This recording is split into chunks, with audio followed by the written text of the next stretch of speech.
Perkenalkan nama saya Aulia Dehelmawati. Di sini saya akan membahas tentang ketimpangan sosial. Apa itu ketimpangan sosial? Jadi, pada peta konsep kali ini kita akan membahas beberapa hal. Yang pertama yaitu hakikat ketimpangan sosial. Yang kedua, faktor ketimpangan sosial. Yang ketiga, bentuk-bentuk ketimpangan sosial. Yang keempat, dampak positif dan dampak negatif ketimpangan sosial. Dan yang kelima yaitu sikap kritis dalam menghadapi ketimpangan sosial. Jadi, ketimpangan sosial dalam masyarakat dapat diartikan sebagai adanya ketidakseimbangan atau jarak yang terjadi di tengah-tengah masyarakat yang disebabkan adanya perbedaan status sosial, ekonomi, ataupun budaya. Yang pertama yaitu hakikat ketimpangan sosial.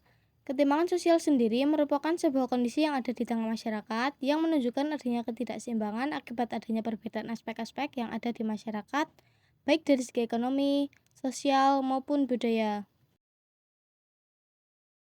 Yang kedua yaitu faktor ketimpangan sosial. Faktor ketimpangan sosial terbagi menjadi dua hal, yaitu faktor alami yang meliputi adanya perbedaan sumber daya alam dan letak geografis, dan faktor non-alami yang meliputi adanya pengaruh globalisasi dan modernisasi, kebijakan-kebijakan pemerintah, ketidakmerataan proses pembangunan, perbedaan demografis, dan faktor internal individu.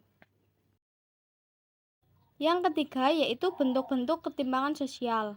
Yang pertama yaitu ketimpangan antara golongan kaya dan golongan miskin. Yang kedua yaitu ketimpangan antara pemilik modal dan buruh. Yang ketiga yaitu ketimpangan budaya global dan budaya lokal. Dampak positif ketimpangan sosial yang pertama yaitu terjadinya upaya untuk memajukan daerah yang tertinggal. Ketimpangan sosial dapat menjadi motivasi bagi pemerintah dan masyarakat untuk meningkatkan kualitas daerah yang masih tertinggal dengan daerah yang sudah maju. Hal ini dapat dilakukan dengan membangun infrastruktur, fasilitas publik, sumber daya alam, dan sektor-sektor strategis lainnya. Contohnya adalah pembangunan jalan tol di wilayah Sumatera, Kalimantan, dan Papua pada era pemerintahan Joko Widodo. Yang kedua yaitu meningkatkan usaha dan kerja keras. Ketimpangan sosial dapat menjadi tantangan bagi masyarakat untuk memiliki usaha dan kerja keras yang lebih tinggi. Hal ini dapat membantu masyarakat untuk meningkatkan kesejahteraan ekonomi, pendidikan, dan kesehatan mereka.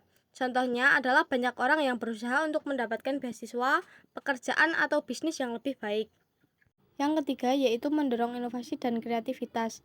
Ketimpangan sosial dapat menjadi inspirasi bagi masyarakat untuk berinovasi dan berkreativitas dalam menciptakan produk, jasa, atau solusi yang bermanfaat bagi diri sendiri dan orang lain. Hal ini dapat meningkatkan daya saing dan produktivitas masyarakat. Contohnya adalah banyak orang yang menciptakan aplikasi, game, atau konten digital yang menarik dan menguntungkan. Dampak negatif ketimpangan sosial yang pertama yaitu menimbulkan konflik sosial. Ketimpangan sosial dapat menimbulkan konflik sosial antara kelompok-kelompok masyarakat yang merasa tidak puas atau tidak adil dengan kondisi mereka. Konflik sosial dapat berupa protes, demonstrasi, kerusuhan, atau kekerasan yang dapat mengganggu ketertiban dan keamanan masyarakat. Contohnya adalah banyak kasus konflik antara etnis, agama, atau golongan di Indonesia. Yang kedua yaitu menyebabkan kecemburuan sosial. Ketimpangan sosial dapat menyebabkan kecemburuan sosial antara masyarakat yang merasa tidak seimbang dengan masyarakat lain dalam hal harta, jabatan, atau prestasi. Kecemburuan sosial dapat menimbulkan perasaan iri, dengki, benci, atau dendam yang dapat merusak hubungan sosial antara individu atau kelompok. Contohnya adalah banyak orang yang merasa iri dengan orang-orang sukses atau terkenal. Yang ketiga yaitu melahirkan diskriminasi sosial. Ketimpangan sosial dapat melahirkan diskriminasi sosial antara masyarakat yang merasa superior atau inferior dengan masyarakat lain dalam hal status, kelas, atau identitas. Diskriminasi sosial dapat menimbulkan perlakuan tidak adil, tidak setara, atau tidak menghargai terhadap individu atau kelompok tertentu. Contohnya adalah banyak orang yang mengalami diskriminasi karena faktor ras, gender, atau orientasi seksual. Yang keempat yaitu meningkatkan kemiskinan. Ketimpangan sosial dapat meningkatkan kemiskinan di masyarakat. Kemiskinan adalah suatu kondisi di mana seseorang atau kelompok tidak memiliki akses atau kesempatan yang cukup untuk memenuhi kebutuhan dasar mereka. Kemiskinan dapat menimbulkan berbagai masalah sosial seperti kelaparan, kesehatan, pendidikan, lingkungan, dan lain-lain. Contohnya adalah banyak orang yang hidup di bawah garis kemiskinan di Indonesia. Yang kelima yaitu memicu kriminalitas. Ketimpangan sosial dapat memicu kriminalitas di masyarakat. Kriminalitas adalah suatu perilaku yang melanggar hukum atau norma sosial yang berlaku. Kriminalitas dapat disebabkan oleh berbagai faktor, seperti kebutuhan, kesempatan, tekanan, atau pengaruh. Kriminalitas dapat menimbulkan kerugian material, fisik, atau psikologis bagi korban atau pelaku. Contohnya adalah banyak orang yang melakukan pencurian, penipuan, perampokan, atau pembunuhan. Yang keenam yaitu menyebabkan degradasi moral. Ketimpangan sosial dapat menyebabkan degradasi moral di masyarakat. Degradasi moral adalah suatu penurunan nilai-nilai moral yang dijunjung tinggi oleh masyarakat.